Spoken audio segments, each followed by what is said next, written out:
I know, the service manual, it sucks on this transmission rebuild. They don't tell you anything about how to rebuild the transmission on a pit bike, but I'm gonna show you how to do it right now.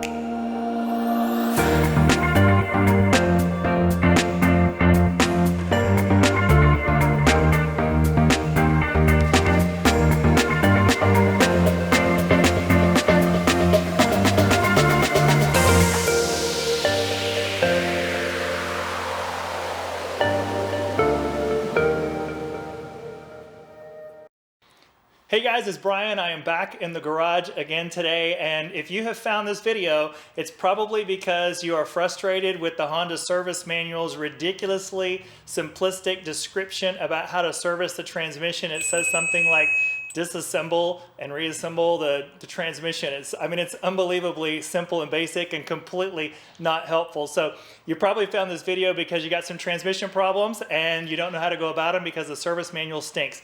Good news is that it's not a very difficult transmission to rebuild. These Honda CRF50 and 70 transmissions are old style transmissions that have been around for a long time. It's only 3 speeds, so if you've never done a transmission job, this has got to be one of the easiest transmissions that you've ever wanted to work on. It's super, super simple. So another thing I thought I might mention is that if for some reason you're having transmission problems and you just don't want to mess with it, the guys over at T-Bolt USA, who have been our partners on this CRF70 project, have a replacement 4-speed transmission that's only $150 at the time of this video. And you know, in some ways, it's a little bit of a hassle to go through the transmission rebuild and possibly replace parts when you can actually just buy a completely new transmission from the guys over at T-Bolt USA. So, you know, just an option I want to throw out there. So you probably know, if you've gotten to this video and been following the series, that the transmission is already out of this motor. So if you need to see a video on how to remove the transmission, I'll have a link above for that you can go check out. That way, you know, you can skip some steps and move on in this video and kind of keep things flowing. So I think that's pretty much all that I have. So I'm ready to go to work if you are. So let's grab some tools and tear apart this transmission. After I remove a transmission, I always tie strap the ends of each of the shafts just to make sure that none of the parts slide off, and then I tie strap the entire transmission together just to keep parts from walking away. I'm starting with the countershaft. What you see here is an exploded view of the countershaft components, and this really helps keep track of all your parts. So I'll provide a link to this in the description if you need it.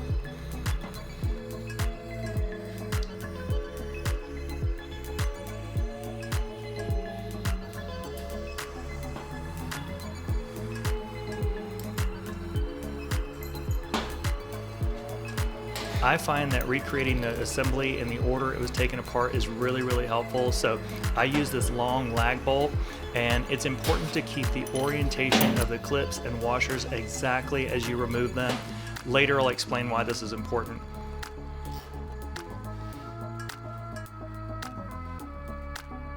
To me, removing and installing circlips is the biggest challenge when rebuilding a transmission. Keeping them flat or in the same plane as the groove from which they came from is really the key. So try not to twist them, as that can permanently distort them. I mentioned that the orientation of the washers and circlips is important, so one way to make sure that you maintain the orientation is to mark them with something like this welder's paint pen. And if you don't have one, I've heard of people using their significant other's nail polish.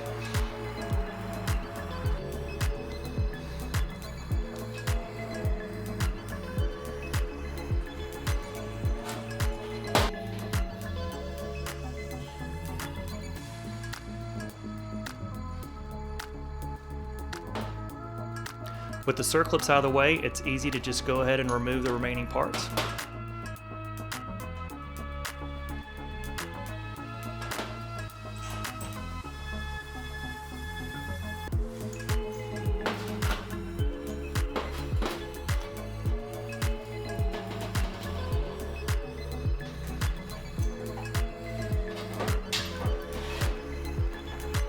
Now onto the main shaft, and again, here is an exploded view diagram just to kind of help you keep the order of the assembly, and I'll include a link for this one also in the description if you need it. The procedure for this shaft is very similar to the countershaft. It's just different parts, but the process is exactly the same. So use something to organize the disassembly just as you did with the countershaft. Just to add an extra layer of organization, I use a different color paint pen on each shaft, so I use white for the counter and yellow for this one. One little trick you can use in order to keep the circlip from twisting when you remove it is to press the adjacent gear firmly against the circlip as you spread the circlip. This keeps it nice and flat and makes it much easier to remove.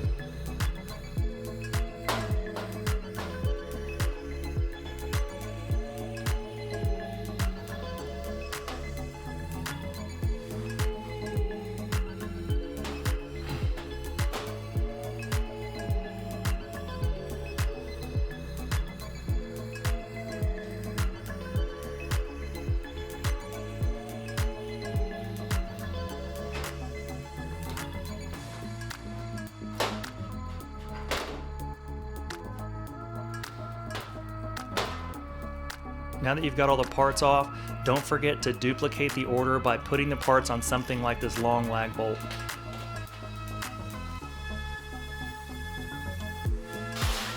Lastly, we're onto the Gearshift drum, and you can see the schematic here just as I did in the other countershaft and main shaft, and again, I'll put a link to this in the description. Start by removing this little clip.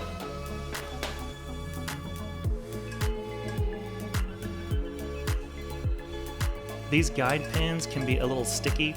The oil inside creates some resistance on getting them out, so spray them down first with something like brake cleaner, then use something like this magnet to draw them out. Once you get the guide pin out, just slide the shift fork off.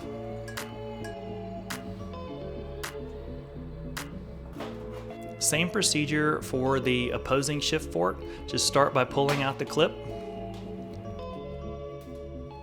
Then remove the guide pin and slide the fork off. And that is the entire transmission disassembly. All right, so you can see the disassembly is not too complicated as far as transmissions go. This is one of the more simple transmissions that you could ever hope to work on. So now I want to take a little bit of time to go over the inspection process. Some of the inspection, like for instance on these shafts, is specific to the model year of the bike. So this motor has been around in different iterations from as far back as like 1958. The Super Cub, I think, was the first bike that had this single overhead cam Honda motor in it, and they changed the transmission over the years. So when you're inspecting the transmission shafts, the area where you have to measure the diameter, the outside diameter of the shaft, can vary depending on the model year. So just check the service manual for that. Because of the variations, I'm just not going to go over that. You just need to check it for your specific year. But for instance, on this one, I know that you measure the diameter right here. So just keep that in mind. That's something you're going to have to look up on the service manual.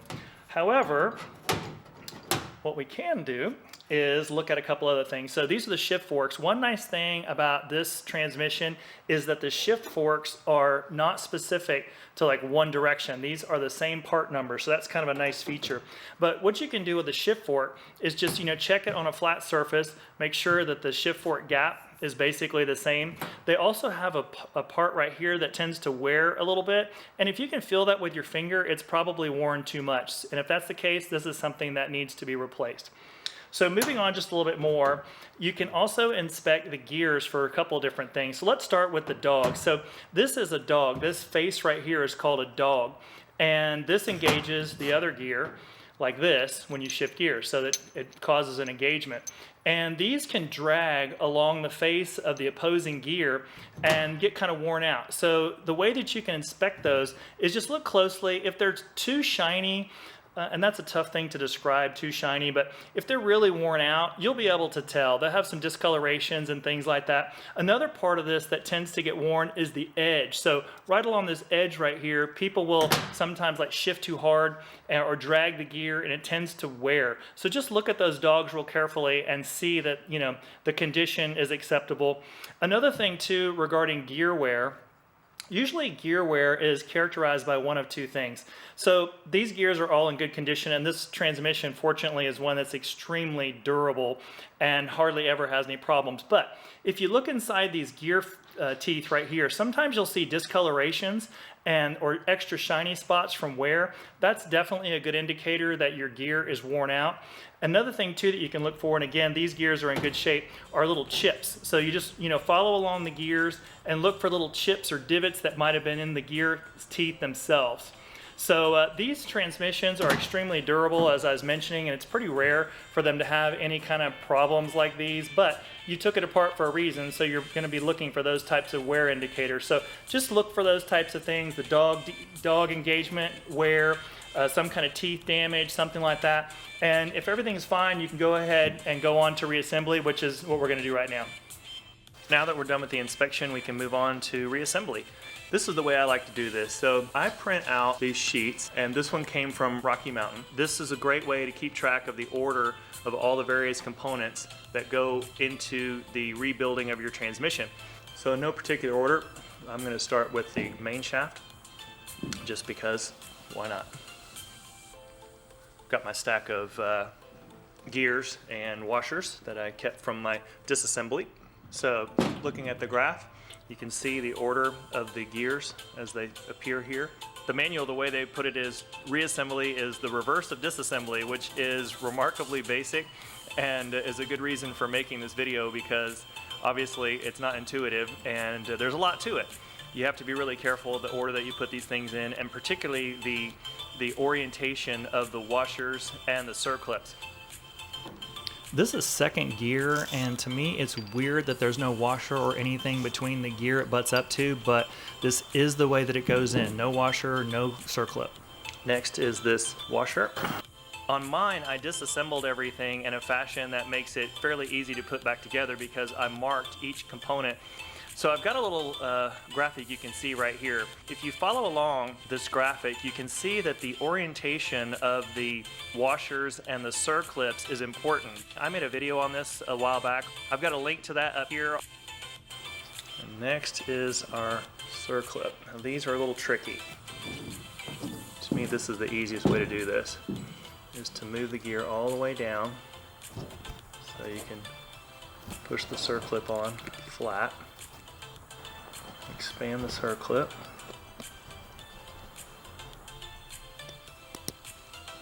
Push the whole assembly down.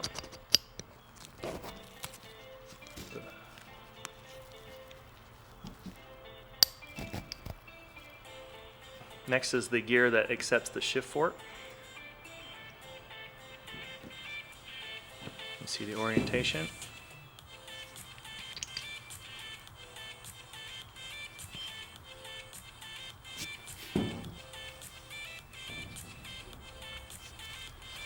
Again, the way that I like to do this is to push the gear all the way to the end.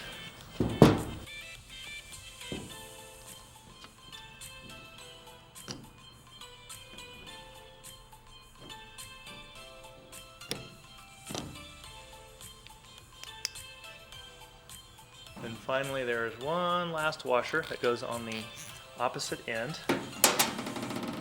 This end, right there. And that is the main shaft. All right, now moving on to the counter shaft. So this is the orientation of this shaft. And you know from my disassembly video, I have all my gear cluster on this little threaded rod. So let's start from the beginning. You may recall from the disassembly video, I put markers in paint to orient these so I knew which direction they went back when I put them back together. So to do this one, it's kind of a unique deal. We have to put the washer on first and then the circlip. Now this circlip happens to be one of the most mean-spirited circlips I've ever dealt with. It did not want to come off, and I have a feeling it's going to be just as recalcitrant when I try to put it back on, but we're going to give it a shot. So the technique that I'm going to use for this is to try to get the circlip over the edge of the spline. Then I'm going to use the gear to flatten the circlip as I push it down. I've used that technique a lot and it seems to be pretty effective, so we're going to give that a shot here.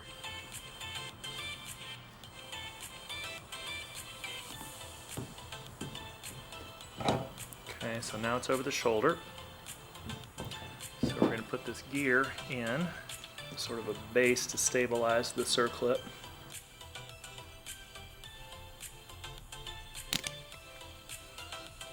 Not quite all the way in the groove there, so I gotta snap that in. There we go. Once you've gotten that circlip on, you really tackle the ugliest part of the job. So the next part is to put on this gear cluster on the end. The bushing goes first, and the gear. Finally, there's a washer that goes on this end. And just for fun, I'm gonna put this bearing to keep the washer from coming loose. This is our current assembly. This gear is on, this bushing is on, this washer is on, and this circlip is on. Next, we've got the gear that accepts the shift fork and has the dogs on it. And next we have another circlip and washer.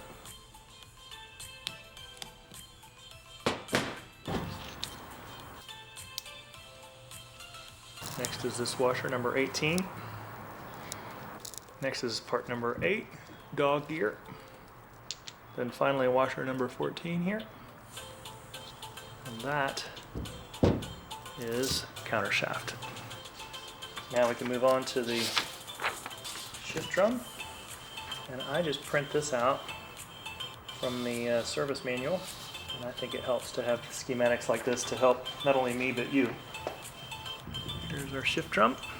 And the orientation of this is like that. The shift forks are the same part number, so there's nothing specific about a shift fork that you have to worry about one being in one position or the other.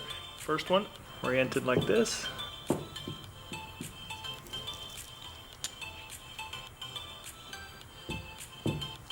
Install the pin.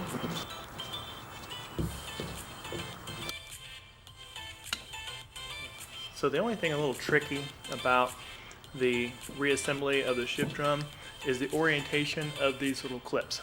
That's really the main thing. So the orientation of these is like this.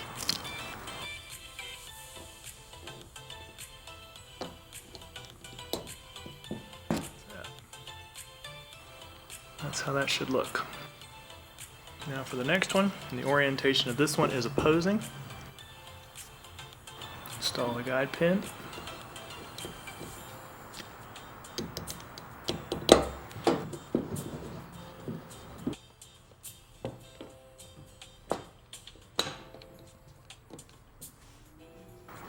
And that is all the transmission. Successfully reassembled. So I hope that helps somebody out there with their transmission rebuild. Not a very difficult job, as I mentioned from the beginning. So one thing I want to say, and I say this a lot, is thank you to everybody who watches. I have met some fantastic people through YouTube. A guy from Israel the other day, another one from Italy, Portugal. I got guys contacting me from all over the world, and it's super rewarding. I really appreciate everyone that takes the time to watch these videos. So our next video is going to be on installing a high volume oil pump.